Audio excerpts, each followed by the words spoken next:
Well, shalom. Hello.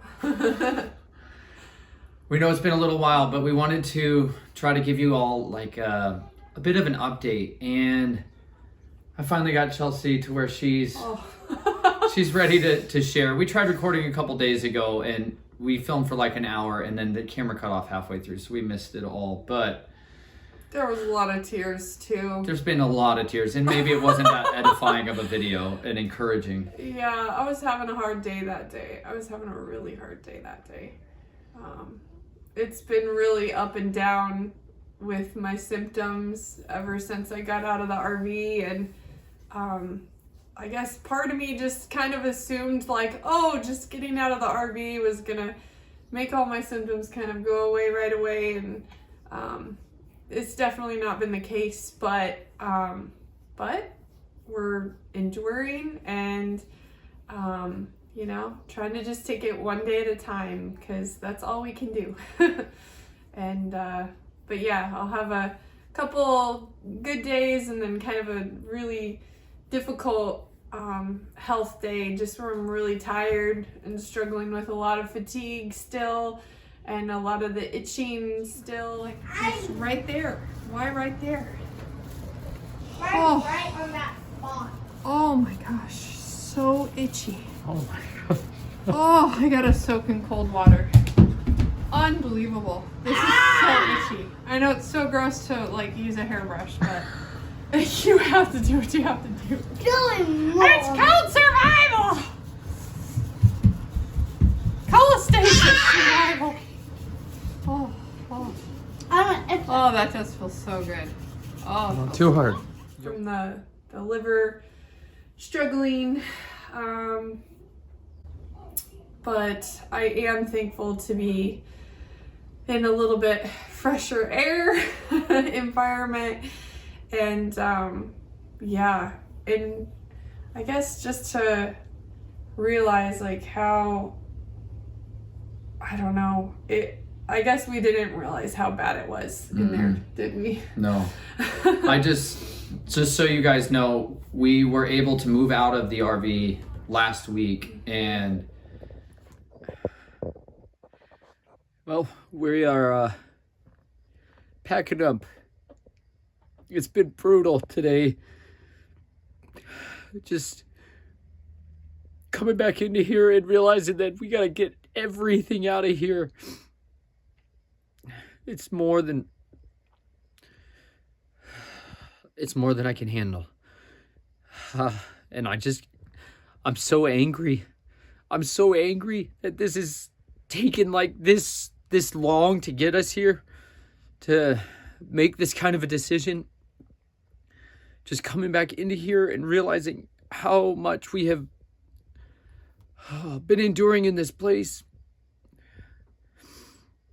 But I have so much hope that Yahuah will restore so much, and people have been praying and supporting us like more than I've ever had in my life.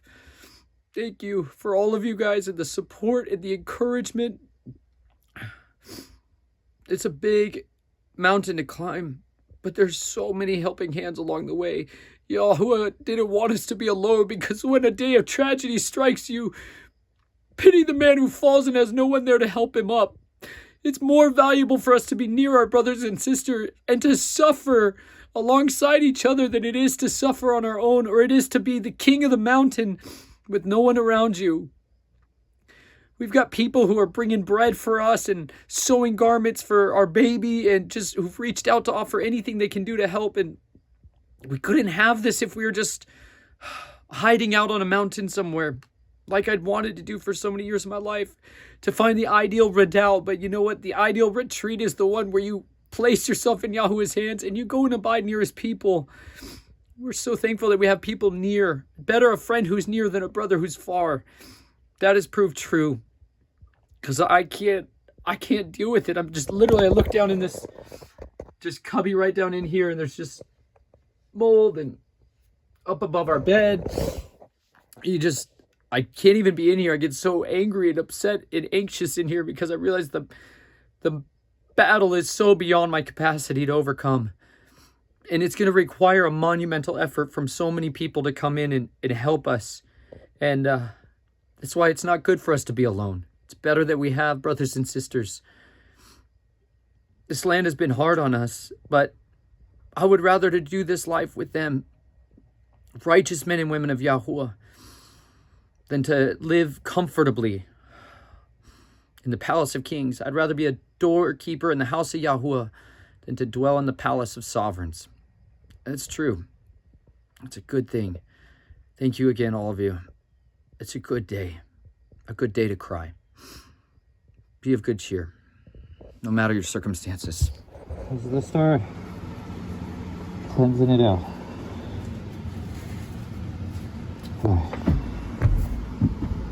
Gotta get it going. My kids did the same thing. And it was extremely humbling when they handed it to me. I was like, apparently I hold this too much. They like that. This is behind where Chelsea's chair was. There's areas that look like just dust. Then there's the differences, as you see. Need another trash bag where I can start tossing food. No water saturation back here and everything.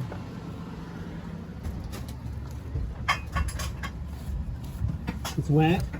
This is all water staining, and this is sodden right now. It's wet now. Yeah.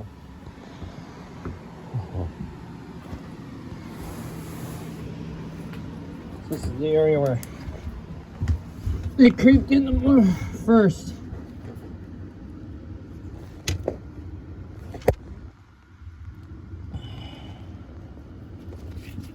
We had our shower overflow. Water came And cleared out everything from the RV, and we stripped out the carpeting, and we were able to pull everything back, and it kind of revealed all that was going on in there. And it was way worse than we realized. We had no idea how bad it had gotten. And I think when your house gets in water damage of whatever kind, and it's one thing, when your RV gets it, it's like really difficult to stop it. It's hard to keep the water out. And this has been like one of their wettest years in a long time. And we've gotten a lot of water damage in the RV, and mold has just been sprouting up underneath in places we couldn't see, everywhere, from Jubilee's bed to under Naomi's bed to around our bed and in the living room and across, I mean, it all over. It was All in way over. more places, I think, than we had even realized. Clearly, like I didn't know it was up in Jubilee's bed, and it was over in the there's an electronic console kind of right by my captain's chair where I ride when we're driving down the road, and you said that was just like the whole thing was just like full of mold, and who knows how long that's been there, and it's just like this hidden little cubby by the door that we don't have we don't even have access to even getting inside that panel outside of you just literally tearing it apart because it's an electronic panel. Yeah, it's just a little wood cabinet. Everything's put together in place, and it's not like you can unscrew it and pull stuff out, and there's carpet there. Yeah, it's hidden stuff for years. We've it's had not just carpeting this in the winter. RV. Yeah, we've had the carpeting in the RV the whole time, and I've never liked it necessarily. Like more and more I just find that carpeting, it hides stuff, it traps dust, it traps dirt. But when it comes to moisture, it definitely can hide, and wick the moisture underneath because there's that padding underneath the carpet, and it can just like hide. I feel like mold's like the silent killer. Like it's this stealthy, like, just hidden thing. And just the fact that the spores are so small too, like it can literally just be manifesting in the air and you can't see it, you can't detect it, other than your body just starting to take a toll on your body. Why are you helping mommy today? Cause mommy don't feel good, and cause my mommy, we're packing up and gonna move to a house, because in Bussy there's mold, and Mama she's really sick from all the mold. So that's why we're moving into a new house. And out there, I got lots of toys and clothes, and I'm going to bring some bedding over here. You're all packed up? Get all packed up so we can go. Good girl, Naomi. Video, okay. My beautiful little 6-year-old and 3-year-old Naomi Grace and Jubilee Jane Reynolds made these delicious hard-boiled eggs for me today for lunch because I'm not feeling well. Big belly, big bell. I'm not feeling well and Poor thing. have been in bed for a while because I'm feeling really fatigued, and they went ahead and just took charge and literally made lunch for me. They are so amazing. These are the best eggs I've ever had. Thank you, girls. You're welcome. Body. And that's basically what it took for us to get to a place where it's like, we have gotten to where we are so content in being in the RV that like, we were like, we will stay in this and sojourn as long as you want us to, yeah. Like we will abide in this, and we won't complain and gripe over it. There was a long time where I did complain and I wanted out of it, and I was desperate for something to get me free from it. But like that went away over a year ago, and like we have found such a joy in our home. And like you were just sharing with me, like we've actually been able to pour into our girls this winter because we moved away from having constant community out our door, and we've been able to like homeschool with them and sit with them and like just raise our family together. And it's been like the best that we've all gotten together. Like Naomi was just hugs me, and like we're like our affections towards each other have grown. Like the close knitness of our family is the tightest it's ever been. And like yet our home, the physical RV that we're in, is infested. It's toxic. It's like completely a toxic environment. And we didn't even realize how toxic it had been. But for 2 years, she's been battling these health stuff that would be like every 2 months she'd go through this horrible coughing and lung issues and drainage, and she would be sick chronically every couple months. Yeah, and I used to ask Nathan, I was like, Nathan, like we try to eat, you know, we don't eat perfectly, I'm sure, but we try to eat healthy. We've been on this health journey for a while, and we try to take good supplements and drink good water and eat living bread and, you know, eat clean, eat biblically clean. Like we've been trying to just take care of our bodies, you know, because it is the temple of the Holy Spirit. And like we have been trying to do things and modify our lives in such a way that we could live a healthier lifestyle and take better care of our bodies and our children's bodies. But I could not understand for years why, like, with all the things that we do health-wise, like you would think I would be so much healthier. I'm like, I literally feel like my immune system is depleted, and I was like, would just get sick every couple of months, like with like a cold, you know, like just all these same symptoms, like sinus congestion. It always is like sinus congestion, runny nose, itchy nose, sneezing, fatigue. And then it goes down into my lungs, and it just acts and presents like a cold virus. But I would have it sometimes for 2 or 3 weeks, and it would take longer, and it would take a while to flush my sinuses and kind of get me feeling, you know, better, and then it would just resurface again like a month later. And I was like, why do I keep getting this? It's just like my immune system has no, you know, stability or backing to it, and it's just like super weak, and I just keep getting something new like all the time, and just I don't know, like that became really wearying too.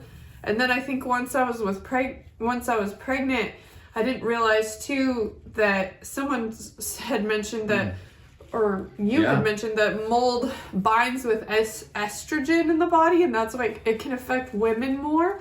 So pregnant women, of course, are going to be more affected because they have higher amounts of all kinds of hormones. And you know, and then I had a year where I had a couple miscarriages too, so there's a bunch of hormones, and you get super sick right around that when you get pregnant. Oh yeah, like just I don't know, I was just perpetually in a state of unwellness for years, kind of on and off, until I with this pregnancy, and it's just been getting worse and worse and worse and worse and worse. I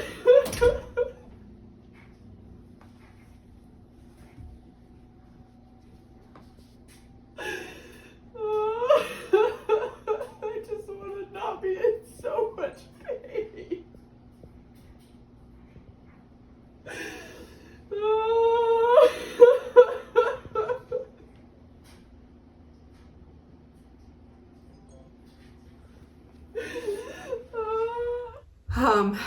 To the point where we are now. To where I mean, this has probably been the sickest I've ever been in my life, like long term, and it has been just quite exhausting and wearying.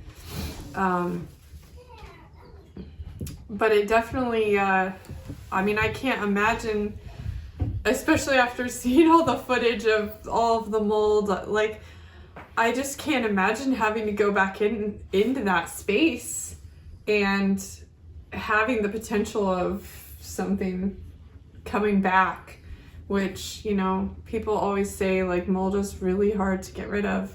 And like once you have it and once it's everywhere. Like the scripture, Leviticus 14:33, gives this breakdown on how to deal with mold. And basically, it's a few step processes. They might call it leprosy or tazarat. It's like basically like rot, decay. It's like the breakdown of life. And there's a step process of a priest is contacted and brought in and does an inspection. And then the place is sealed up for 7 days. And then you go in, and if it's definitely this green or reddish substances, we had green and white and some black mold at different places across the RV. And like even down in one of my like electrical or just a basic kind of storage bay that had just bare metal that had like black mold stuff on it too. And so what happens is the priest would do an inspection, and then they would seal it up. And then after that, if they see that mold is there, it's active, they go in and scrape it all. You move everything you have out. So that's what we did. We went through that process. We got an inspector, somebody who's like a mold specialist, who a brother who came in and did an inspection and helped us kind of game plan it. We moved every single thing out of the RV, like everything we have. And then you kind of separate it between what's most contaminated and you get rid of it. And then just dumpster piles, you know, are going out of the RV. And then you're trying to sort through what can we wash, what can we wash and sterilize. You know, there's all kinds of different things that you can use to try to sterilize it, and you can definitely do that. But then there's certain things that can't get cleansed, and they just got to go.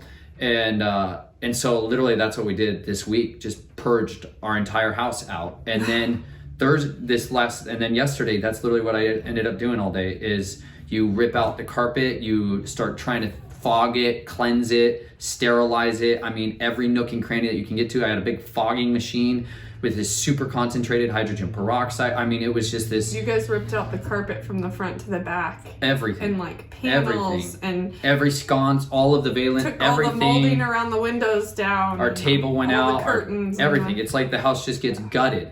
And even after doing all that, you're like, you can sterilize it or like stop it, kill everything that's active in there. But basically, here's what it says in the scriptures. After you've done that, and then you can go in and replaster it, or like we would do is like, we're gonna paint the plywood and then put down new basic laminate flooring. And if it comes back after that, it's basically like you're supposed to destroy it. It's destroyed or condemned. It's like you can't live in it again. And we're at a place where it's like, I can't move her back into that space. Like, her health is so bad. Fragile right now. Fragile. Yeah. And mine definitely suffered a serious blow. And I tried to do some detoxing, and I got wrecked when I started trying to even detox this. And it's bad. You know, my health went really bad last week, and it's been better the last couple of days, praise Yah. But after going and doing all that, I feel a lot worse again. And it's like, it's horrible stuff. It's horrible stuff. And we've heard from people all over this country now who have battled this out, and it's insidiously active in so many buildings, in so many houses, and in so many places because of the way houses are designed. It feeds on cellulose. It's like what makes up these houses. They're like paper products. They're like cellulose. It's wood. And once you get that water in, you get moisture in or warmth, and it just spreads like crazy. And most people don't know they have mold toxicity problems until they have this compound list of symptoms. And that's what it got to. I was having all of this chronic joint pain, and my knees, I was like, I can't get comfortable anywhere. Like, what is going on? And it builds up all of these little crystals in your body, and it's like attacking my joints like crazy, and brain fog and fatigue. You never had joint pain like that. No,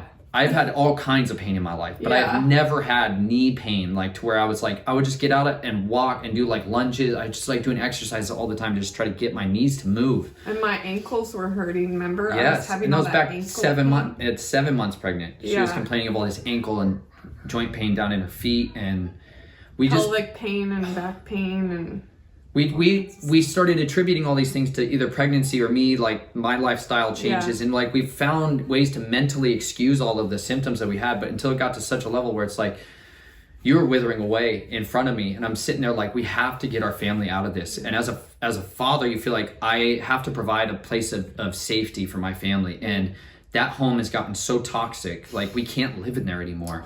And people have come out from all over the world offering places for us to stay and pouring out generosity, and have made it a possibility for us to be able to move out of there. Like we literally could not go without all of the support and encouragement. And we can't even describe to you guys how much that's given us options. Like, thank you. We're not like trapped. yes. We felt trapped. We felt trapped for a long time in our situations and our circumstances, but we're not trapped anymore. And we also have people that are nearby, like that have come physically and brought us bread and tortillas, and people showed up last night and brought us literally Dinner, chicken pot pies, and like people have poured out incredible love on our family, and bone broths, healing bone broths, and apple cider vinegar, and fresh farm eggs, and just people have just been loving on us like crazy, and sending us love gifts in the mail, and sending us just words of encouragement in our messenger or our email, and or just randomly calling us, like even if they don't know us, they just call us and want to pray over us and pray for our family. And it means so much, you guys. Like, you have no idea like what a emotional roller coaster this has been. You know, not just like moving out of your house, but then realizing like just the weight of everything, and then also like the burden of carrying, like, you know, being pregnant this far along, and then also being this sick this far along in your pregnancy, and then every bit of nesting like you've tried to do literally got undone like last week. Like everything that I've been trying to get accomplished to try to just be ready for this baby, like literally like it was like we undid it all. Like, I have to wash all the clothes again. I have to, you know, we packed up the whole little baby changing station, and just everything I've done, like it just completely got undone. And every plan that I had for the birth, and, you know, like to give birth in the tent, you know, with the Amish hot tub, and, you know, finding ways to, we were blessed with some friends of ours brought over a tub that I could birth in, that we could heat up with a wood burning stove. Like, it was amazing. And, you know, just, you think you have your life somewhat planned out. I'm not saying that by any means we're big planners, and that Yahuah has really been working that out of us for years on the road. You know, that's the beautiful thing about road life, and I would never trade it for anything. I'm so grateful for everything he's done in our lives, like on the road. He's done so much refining in us, like so much. There you go, Sal.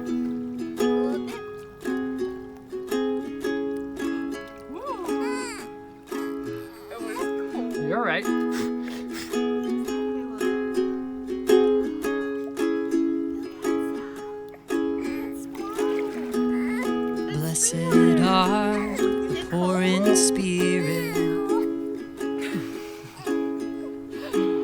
Kyle. For the get used to it. kingdom. You'll get used to it. Don't throw that around me. Oh my God, dip down. Blessed are those who mourn, for they will be comforted. Do I look hot and sweaty? Because I am. These words Oh man, that the humidity here is crazy.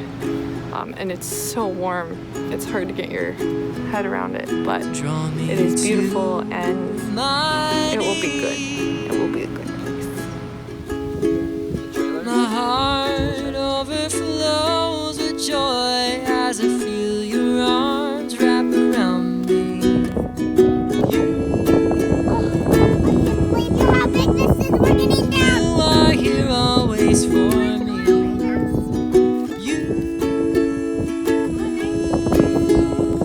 You've shown your grace and mercy, a slave to your love. Wow.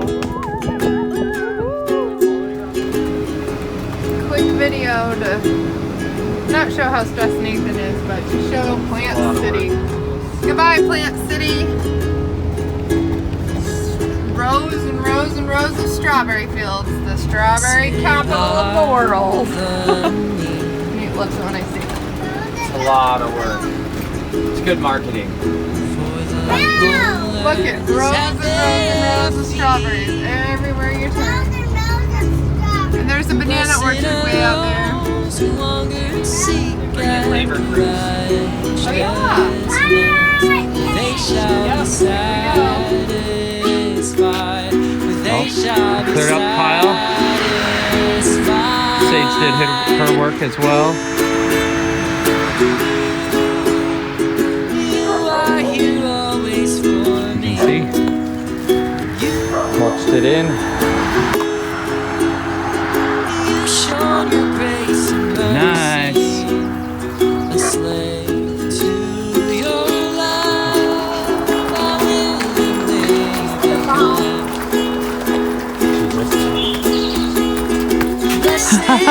This is cool. the merciful, they shall have mercy. Look at me. Good job, Nate. Mom, look. This is strong. They shall see Elohim. Wow. Blessed Can I are try? the peacemakers. Can I try that? They shall I wanna be try that. called Daddy, I want to try that. Hey Nathan, what are we doing? Wait a minute. What's this giant thing in the living room? Oh wait. Oh, Yeah. Let's customize our house. What could go wrong? oh Oh, wait. guess what? That couch doesn't fit out the door. Dadgummit. Because look at this behemoth couch. Look at the size of this Okay, monster. look at the width of the door. The skinny little door. Look at the width of the beast of a couch.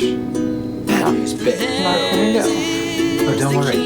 The bolts also fell inside the hollow space of my slide. Somewhere. I've never even been in there. Good gracious. Don't worry. Gonna get rid of that. I found a magazine from 2007 back there. I didn't read it. I just got dismayed a bit when I realized I have to disassemble this iron giant tonight after building a bamboo fortress for hay. All these screws. Shown your grace and Are you mercy. having fun? Oh, you are here always for me.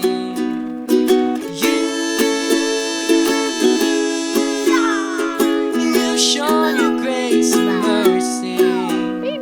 A slave to your love, I willingly become.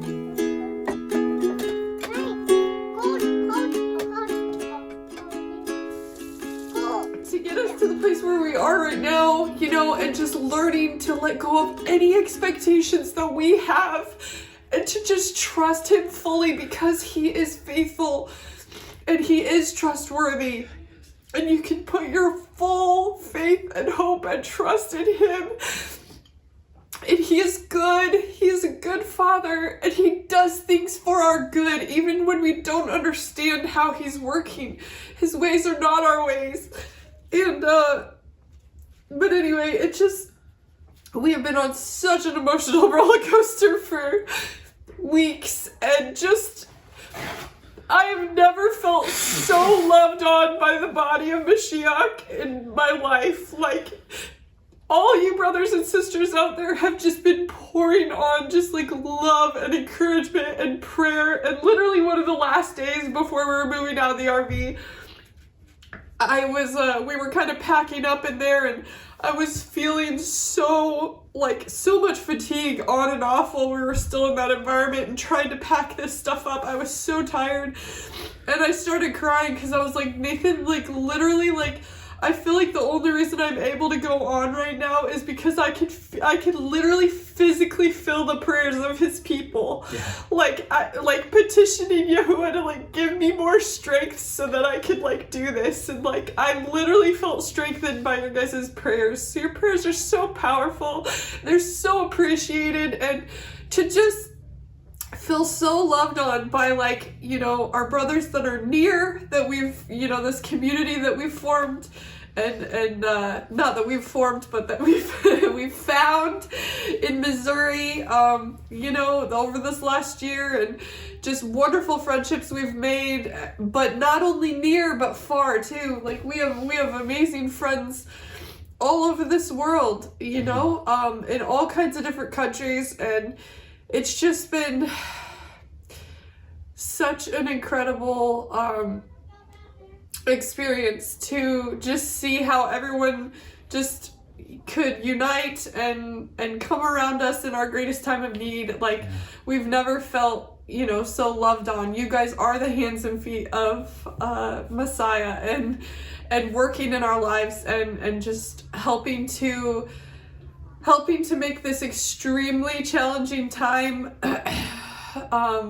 be a little lessened, or have a little more joy, or have a little more comfort, or just help in our time of need. So thank you guys so much. We can't thank you enough.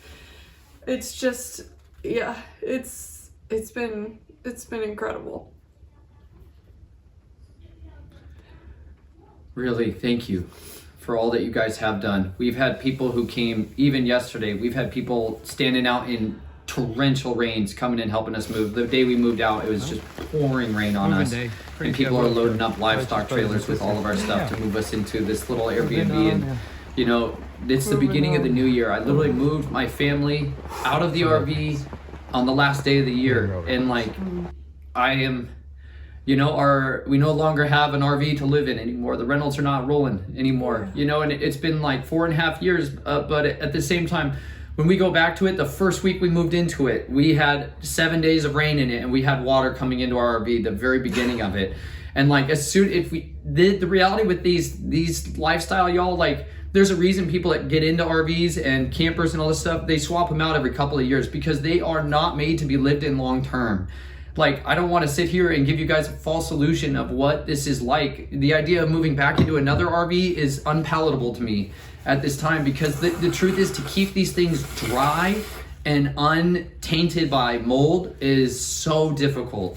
It's so difficult. And there is you could park it inside a big covered structure, and that's how you could, or you go where it's drier, or you have to travel to where the climate is drier and more conducive to keeping your place better. Like, it's taught us a lot about the types of places that are best suited for it, and why a lot of people who get mold and this toxicity like this go literally live outside in tents, because they need fresh air. You need fresh air and you get out of that environment, and why there's this sojourner's lifestyle, and an RV is kind of a bridge between those two. But for us, like, we are content to not pursue that lifestyle anymore, and we would go wherever Yah leads us, you know? Like, we want to have somewhere for her to give birth to the baby, and we know that it will be wherever it needs to be.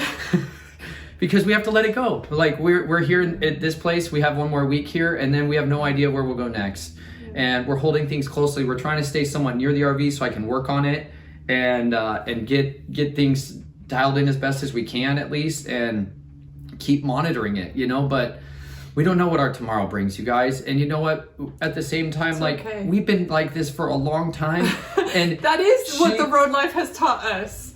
you don't know what tomorrow will bring. Yeah, it's like you can't worry about tomorrow. Tomorrow has enough worries Boy, of its own. Does it ever. It sure does, and it's like Each day has enough trouble. So yeah, right. Ain't that the truth? And it's like just enjoy today and do what He's called you today. What has He put on your heart to accomplish today? And just being able to let go of those expectations, any expectation that you have. You know what? Because the reality is that any expectation we even have, Yahuah's will and his plan is perfect. It is flawless. And it is better than anything that we can imagine. And He's shown us that time and time again. Even when we think, oh, if this is how our life looks, or if this is how our life is, like, that would be just perfect. That, you know, this is the perfect place I want to give birth. This is the perfect, place I want to live, or, all these things. And it's like, you can have all these ideas about everything, and it's like, really, like, He's the one who guides our steps. He's the one who knows us inside and out, and He knows what we need. He knows what's good for us, even though we think we know better sometimes. And I don't know, I've just found there is great freedom when you surrender that over.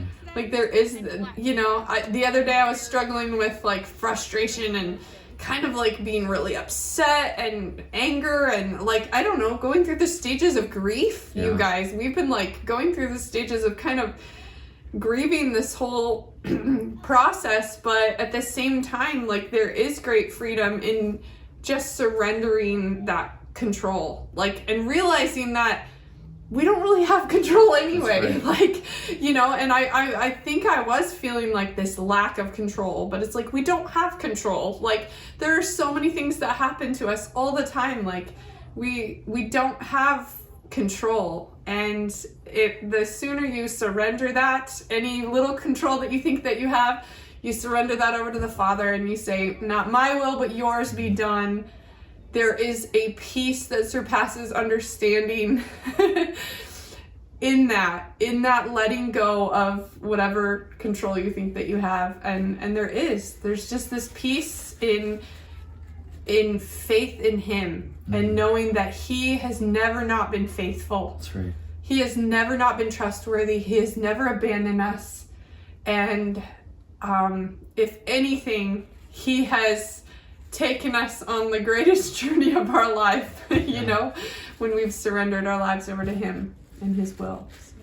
And this is, like, there's a reason the Messiah gives us these words. Like, this is the precious inheritance of anything that we have received as the greatest transformation. Like, for those of you that even started watching our channel back when we started with the Rolling with the Reynolds and all the rest, for a lot of people, they got introduced to us through interviews and documentaries and stuff that were dealing with a lot of my past and our family, and like where we were when we first left and Colorado and went on the road. Y'all, you have seen a transformation and the changes that have taken place in our life. And if anything that He has given me, y'all, He killed the fear of man in me in so many ways, because I was still, even then, I was afraid to speak the word directly. I was afraid to just read the scriptures. I would try to talk about it. Like, Yahuah has given me a talent with speaking, and I used to kind of dance around parabolically teaching the scriptures, and to get to where the biggest hunger in my life at the end of last year was to read the word all the way through from beginning to end for people,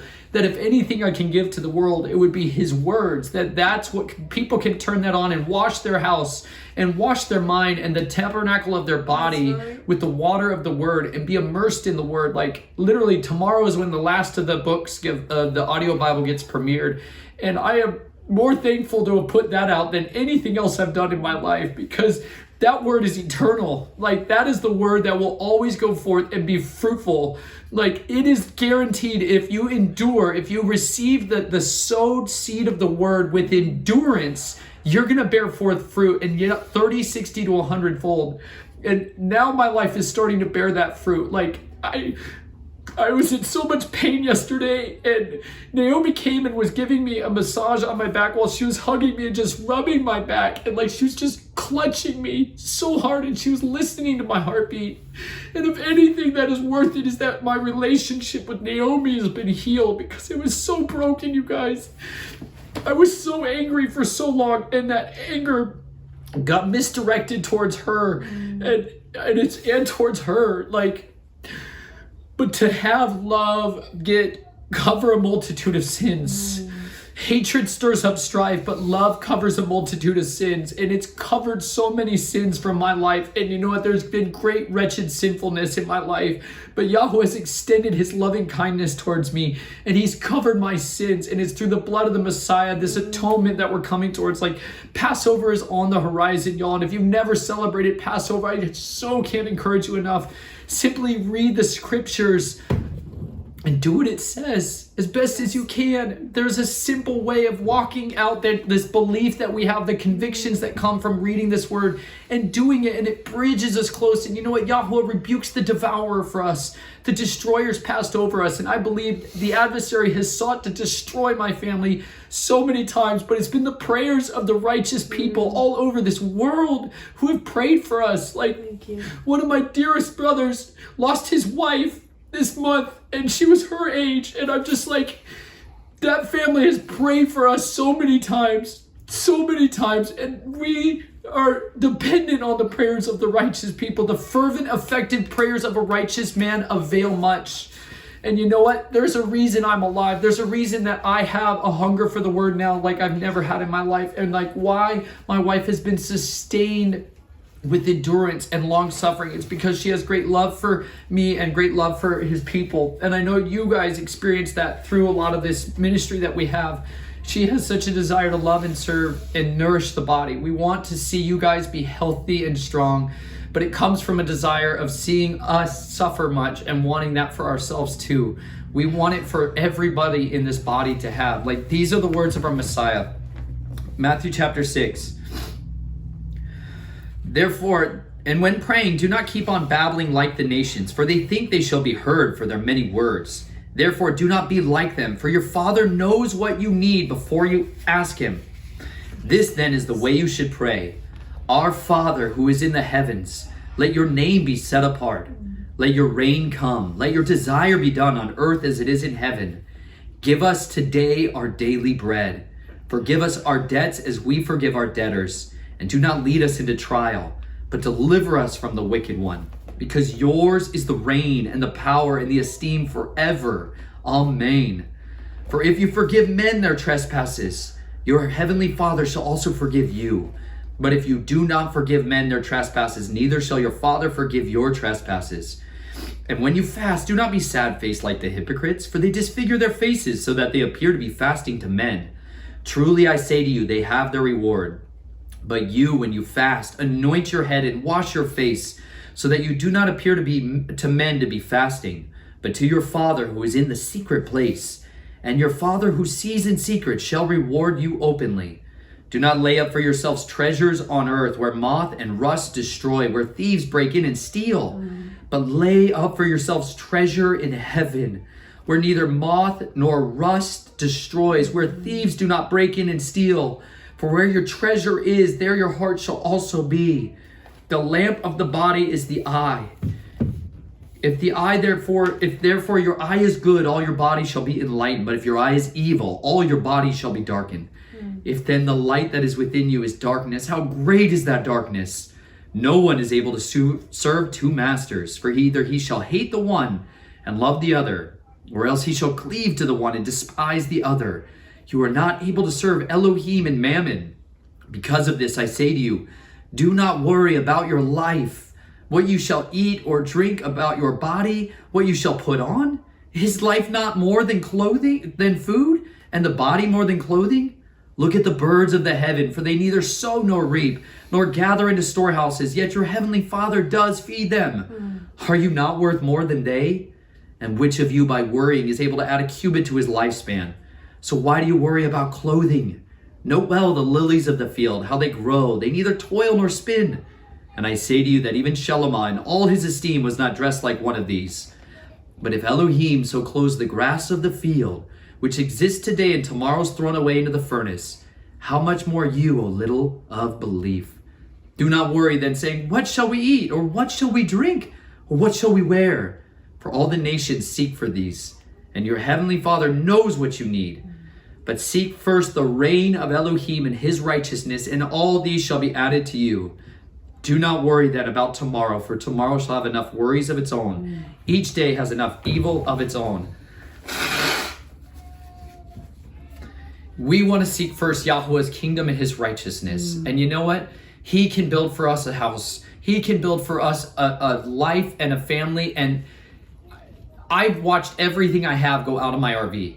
I watched everything I have go out of it. I literally had watertight 55-gallon buckets, drums with my stuff going into it. I've watched travel trailers of trash just leaving the property. Like, these were my family's possessions. Like, they were my family's possessions going out to be destroyed. Where rust, you see that word where it's like moth and rust? It's literally like this mold, the rot. Yeah. It devours. Like, it devours. Like, my RV's got all those treasures that we found along the way. We've got all these seashells and fossils and gemstones and memories and pictures and albums. And it's like scriptures on the wall. We have all kinds of things in there, little knickknacks. One of my brothers, Stan, was going through the back of our RV where my girls' beds are, these little bunk beds that I built for the girls in our closet space. And he's picking up their little rocks and their little keepsakes and their little things, and he's just filling a bag. And he used to work in flood and fire, for a flood and fire team that would go in after floods and fire. And he's like, these things mean nothing to me, you know, but you know that whoever you're dealing with, like, this could be something that was very precious to them. He's like, but now it's in a state where it's no longer able to be that for them, and they have to let it go. And a lot of times you can't do it yourself. There you go. It's literally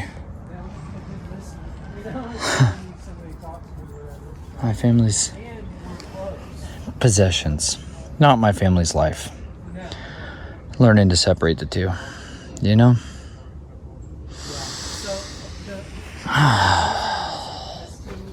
Yahuah gives and takes away. Could have been a fire, but you know what? It's a different thing entirely. Make it work. Long day. A lot better with the brothers over here. Yahuah creates incredible people for times of adversity. So praise him. We got to receive the engrafted word of Yahuah and continue with endurance to be fruitful and bear forth that 100-fold that we need. It's good.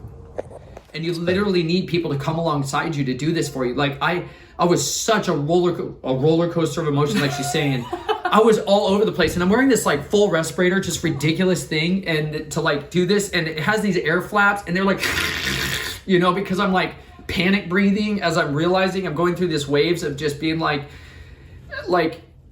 I've totally put my family in something so bad for so long. Like, what am I doing with my life? Like, you go through this like the doubt, and I know people have been like, you're not a failure. Like, they've been pouring out encouragement on me and trying to build me up, you know, but like, I need a word from Yahuah about like how he can establish my house now, you know, like he's the one who has to establish for me a home and a place for my family to dwell at, because I want her to have assuredness, you know, but the truth is I can't give her that. Our RV is not the place that gave us the assurance of a home. It never did. It never did. None of those things, like now that they're shoved in a tent right now and it's deluging rain right now and trees could come down and destroy it all tomorrow. Like, we could lose, all of that stuff could go tomorrow. You know what?